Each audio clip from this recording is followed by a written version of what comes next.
Bonjour, là je vais vous parler d'angle d'élévation et d'angle de dépression. Un angle d'élévation part de l'horizontale et s'ouvre vers le haut comme ça. Donc ton angle d'élévation part de l'horizontale ici et vers le haut. Ça ici, il faut le savoir, là, c'est comme un... Faites à semblant que c'est un œil, là, un peu épeurant, mais c'est pas grave. Ici aussi, vous avez un œil. Ici, par contre, on parle d'angle de dépression. Donc, c'est encore à partir de l'horizontale, mais vers le bas.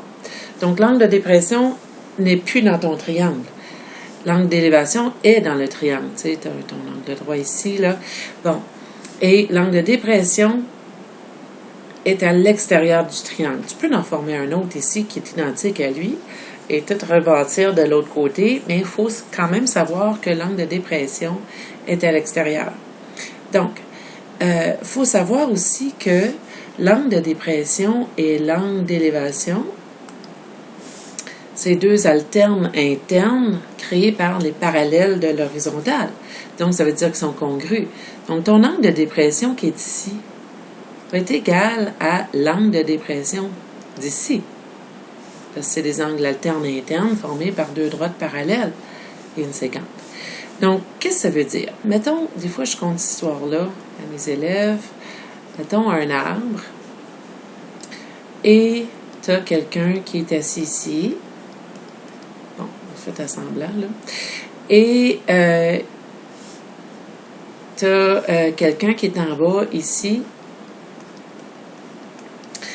La personne va regarder,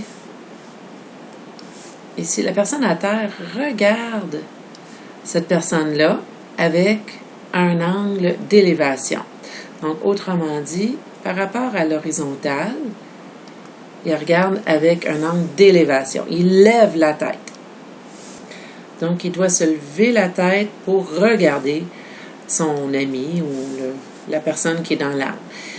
Tandis que la personne qui est dans l'arbre, quand lui regarde cette personne-là, le regarde avec le même angle, mais un angle de dépression. Il doit baisser la tête ou baisser les yeux pour regarder la personne qui est là, mais avec la même mesure d'angle, si vous voulez. Donc, cet angle-là serait le même que lui, sauf que lui, ici, on parle d'angle d'élévation, lève la tête, angle de dépression, baisse la tête.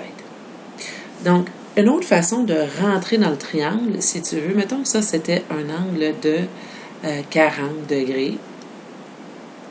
Qu'est-ce que je peux dire de l'angle de dépression et cet angle-là ici, là? Bien, c'est deux angles qui sont adjacents, complémentaires. Donc, ça formerait un angle de 90 degrés ici. Fait que donc, donc tu pourrais dire 90 moins 40 donne 50. Donc, ça, c'est une autre façon de rentrer dans le triangle. Donc, je voulais vous dire la différence entre angle d'élévation et de dépression. Là, on est à la page 7 en passant dans les notes. En bas ici, moi, j'aime bien beaucoup de chiffres après la virgule pour avoir des précisions quand on fait des calculs. Tu sais, c'est facile avec notre calculatrice de garder tous les chiffres après la virgule. Mais quand on répond à la fin, souvent, ce qu'on dit par convention, c'est qu'on pourrait arrondir au 10 millième près un rapport trigonométrique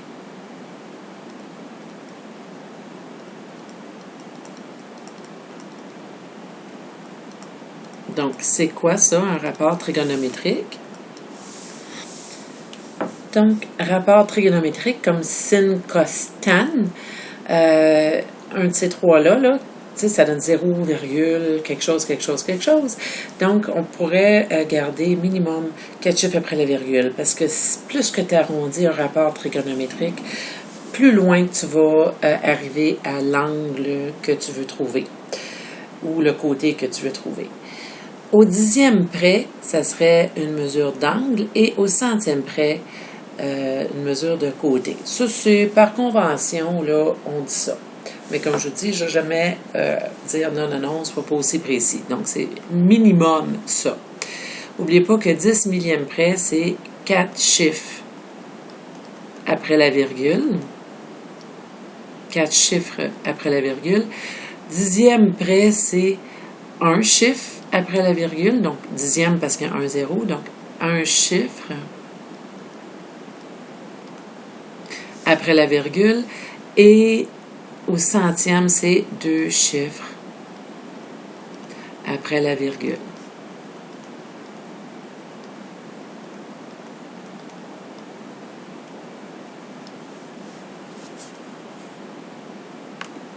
Si on tourne la page à la page 8, on a les propriétés d'un triangle rectangle qu'on connaît déjà. On fait juste comme le mettre clairement ici. Donc, on a un angle droit, évidemment, et une hypoténuse, le côté qui est opposé à l'angle droit. Bon, donc, premièrement, possède un angle droit de 90 degrés et deux angles aigus complémentaires. Avec deux angles aigus complémentaires, ça veut dire que la somme de ces deux angles-là donne 90. Autrement dit, lui plus lui donne 90 degrés. Mais c'est pas un mystère de la vie parce que, dans le fond, si tu fais 180 moins cet angle-là, ben il reste 90 degrés. 90 degrés, il reste ça pour cet angle-là et cet angle-là. Fait que c'est bien sûr que ça plus ça va donner 90. OK. Ensuite, possède trois côtés en relation de Pythagore.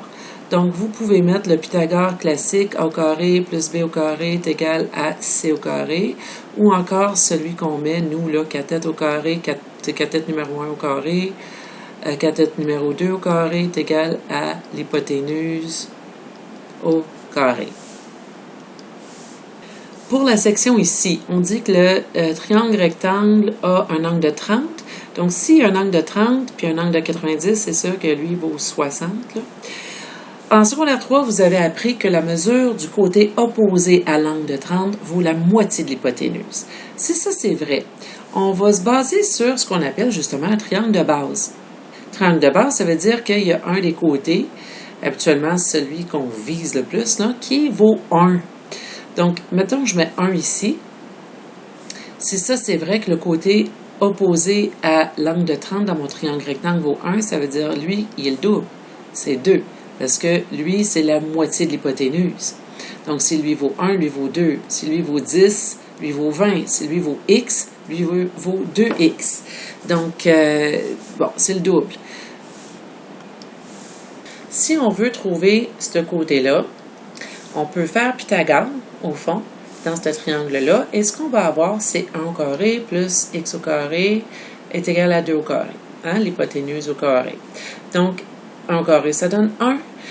Et 2 au carré donne 4. Si je fais moins 1 de chaque côté, on a que ce côté-là mis au carré nous donne 3.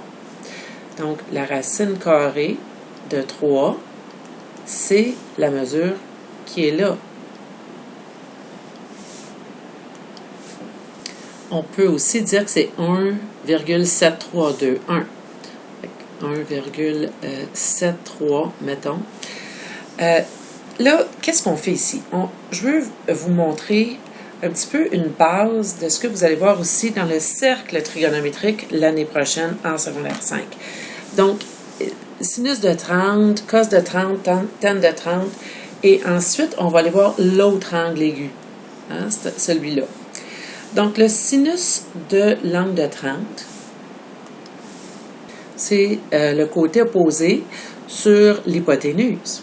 Hein, pour opposer là.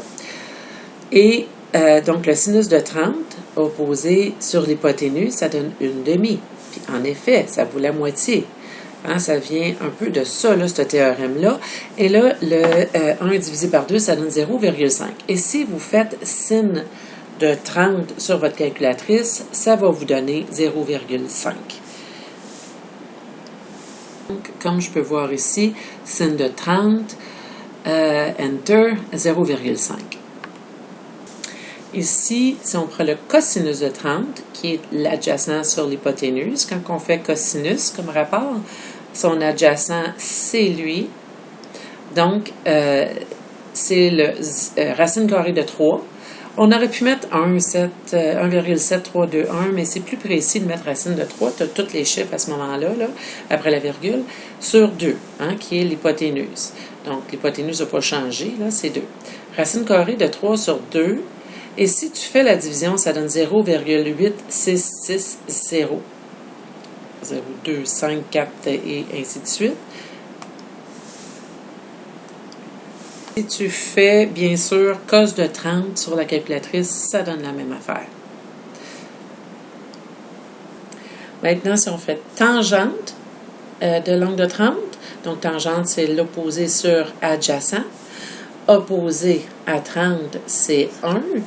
Et son adjacent, c'est racine carrée de 3.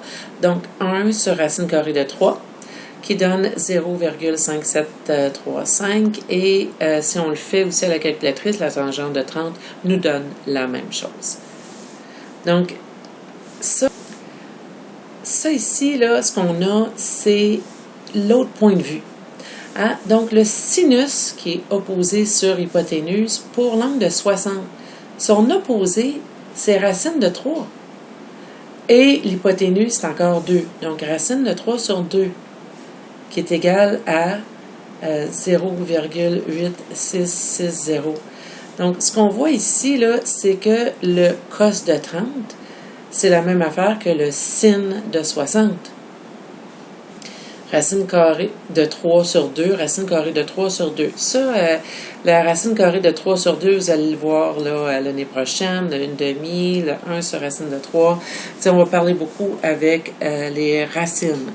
Donc, ici, cos de 60. Le cosinus d'un angle, c'est son adjacent sur l'hypoténuse.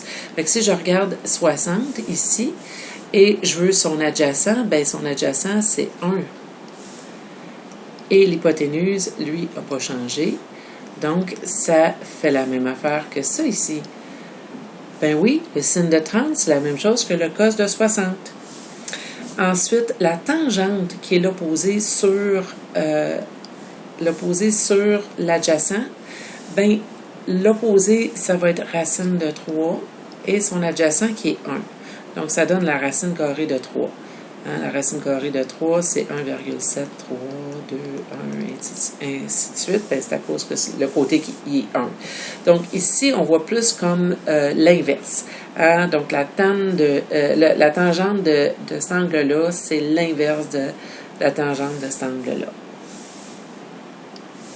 Dans le prochain exemple, on parle du triangle rectangle isocèle.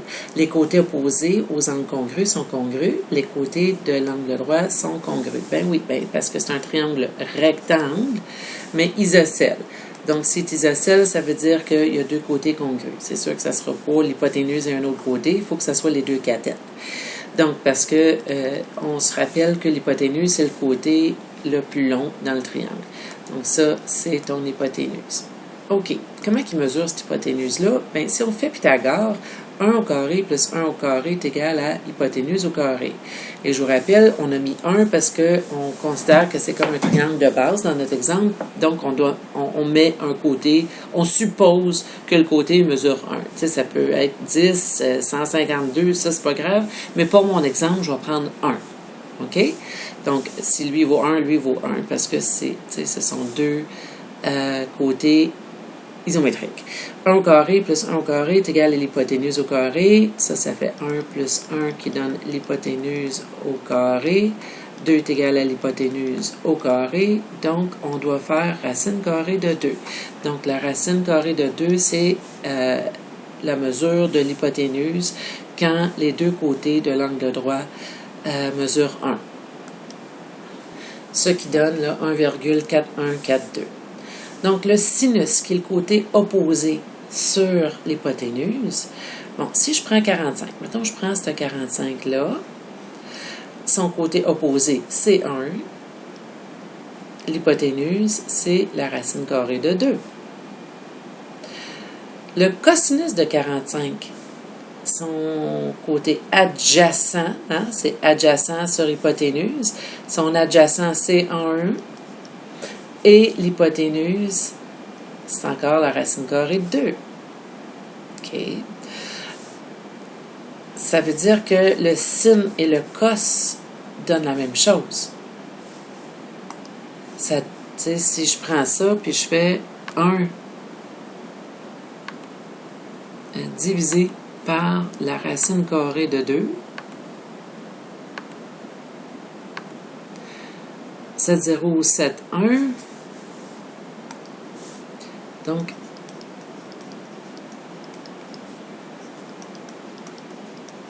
ça donne la même affaire. Ben oui, pense-y, là. Le côté opposé vaut 1, puis le côté adjacent vaut 1. Puis l'hypoténuse ne change pas. Donc, c'est sûr que si tu fais opposé sur hypoténuse ou adjacent sur hypoténuse, ça donne la même chose. Pourquoi il n'y a pas deux colonnes? Ben, c'est parce que l'autre vaut 45 aussi. Et l'autre, son opposé, c'est 1, et son adjacent, c'est 1. Fait qu'opposé sur hypoténuse ou adjacent sur hypoténuse donne la même chose. Et là, je vais juste vous montrer, là, si on fait... mettons, sin de 45, hein, ça donne la même affaire. Puis bien sûr, cos de 45 donne la même affaire aussi. Bon, enfin, là, la tangente de 45, ça c'est important parce que c'est quelque chose à reconnaître plus tard, là. C'est un peu comme le 1/2, tu sais qu'il y a un angle de 30, là, d'impliqué. Mais si tu regardes ici, la tangente, c'est ton côté opposé sur l'adjacent. Donc, 1 sur 1. Donc, dès que tu vas voir qu'une tangente donne 1, tu sais que son angle va être de 45. Donc, tu sais, si tu fais tan moins 1, donc tangente moins 1, en faisant deuxième fonction tan de 1, comme rapport trigonométrique, ça te donne 45.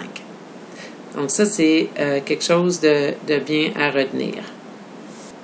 OK, fait que ça, c'est quelques informations qui étaient quand même assez importantes pour, comme une introduction là, pour le cercle trigonométrique dans SN de 5.